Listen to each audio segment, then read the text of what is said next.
Hey, welcome back to Chatting with Ashley. This week has been an interesting one. As I've been talking to my group, I always start with a check-in question for all of my groups, and every single one of my groups this week, I ask them, how are you feeling about February? And it has been surprising the number of people who feel just like I do, that February is hard. It's a month full of triggers and a month full of difficult days to get through. And very few of us were even talking about Valentine's Day. I sometimes forget Valentine's Day is even in February. A surprising number of people get married in February. Surprising number of people have D-Days in February. February is full of lots and lots of turmoil. So I thought you guys might be having a hard time getting through February the same way I was. So today I wanted to talk about 5 ways to survive February.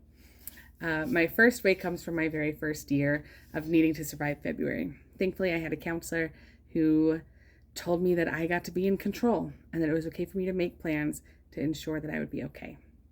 So what I did was I told a close friend of mine, I just need these specific days. I need some distraction and I can't be in charge of it. I know I'm not going to be able to follow through, but I also know that I need something to do. So she showed up at my house with her kids and we had a beach day in the middle of February. So my first suggestion is to just keep yourself distracted with something else. Our beach day was full of children splashing so much in a garden bathtub in my bathroom that I had to use blankets to mop up the mess, not just towels. And we turned on bubble machines and we played the Beach Boys and we had a picnic on this yellow fuzzy blanket and pretended like it was sand. We turned up the heat and we hung out in our swimming suits and just pretended like we were on the beach, fully distracting, doing something else in these moments. So suggestion number 1, find someone to just help take your mind to a different place. Suggestion number 2 is reclaim the month. Find something to be looking forward to. I recognize we're on February 3rd right now, and who knows when you're going to be watching this video, but find something to look forward to. My second year getting through February, I ended up taking a trip to New York City, which you might not be able to do spontaneously. I had planned on it for 6 months or so because I knew that I wanted to make sure I had something positive in February. But here's the unexpected consequences of this reclaiming. Now in my 2 years ago, 3 years ago, 5 years ago, that memory section on Facebook and Google Photos or whatever, I'm seeing all of these incredible pictures of my New York trip. And it brings this smile and this memory, and February is now associated with this really wonderful trip I was able to take.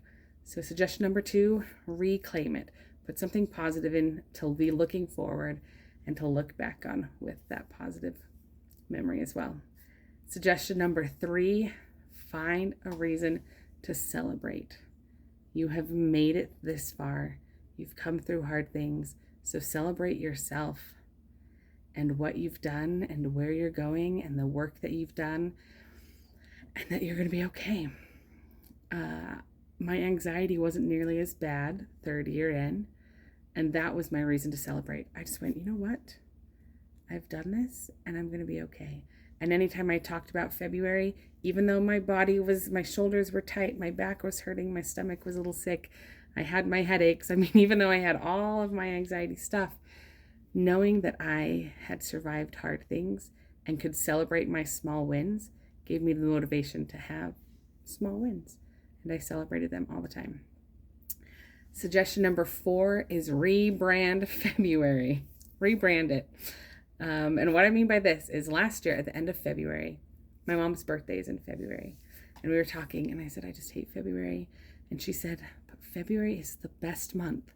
Not just because I'm born in February, but because, and she proceeds to list all of these holidays that happen in February, all of these little random things. And so this year I have rebranded February to be a month of parties. We celebrated Groundhog's Day. We did shadow puppets and had groundhog dirt cups and just made it a fun family day. We're going to be celebrating the Olympic opening ceremonies because that's happening in February. Last year, I think Mardi Gras happened in February. And we'll be doing some silly little President's Day related thing on President's Day. We're going to be camping that weekend. We've I've got my mom's birthday party, just any tiny little thing that I can find to celebrate, to party. February has become party-wary. There's not an easy way to combine those words, but you know what I'm saying. Rebrand February.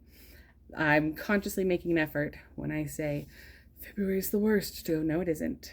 February has so many things to celebrate, so many fun parties to throw, so I'm rebranding it.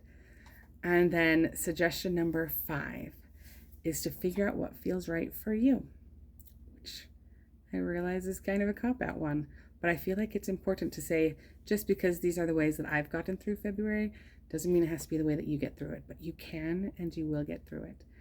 I had this one client who says she makes 2 plans on her hard February days. She makes one plan for her social self to fulfill her social needs and her need for connection, and she makes one plan for her quiet self that needs to feel solitary and needs to have moments of introspection and grieving and connecting with her Heavenly Father. And then on the day, she taps in and says, okay, self, what do I need? Where am I at today?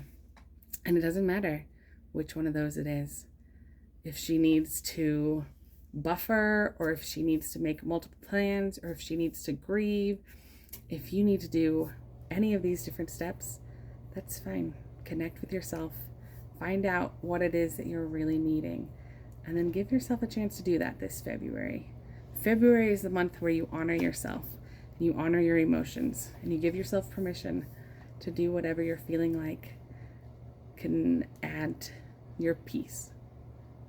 So whatever you do, don't think that you're alone in this. You definitely aren't. February is so hard for so many people. Reach out. Let someone know it's a hard month for you, because they might not know. And put your name in the temple. Put yourself in the temple. Thankfully, it's a month full of light. We're getting more and more sunlight each day, and it is the shortest month of the year. So we've got this. We can make it through. We'll be able to do it. I believe in us. Remember, you are not crazy, and you're not alone, even in your February triggers. If you need additional help or additional support, or you have a topic you'd like me to touch on, connect with me at healingwithashley.com. Bye.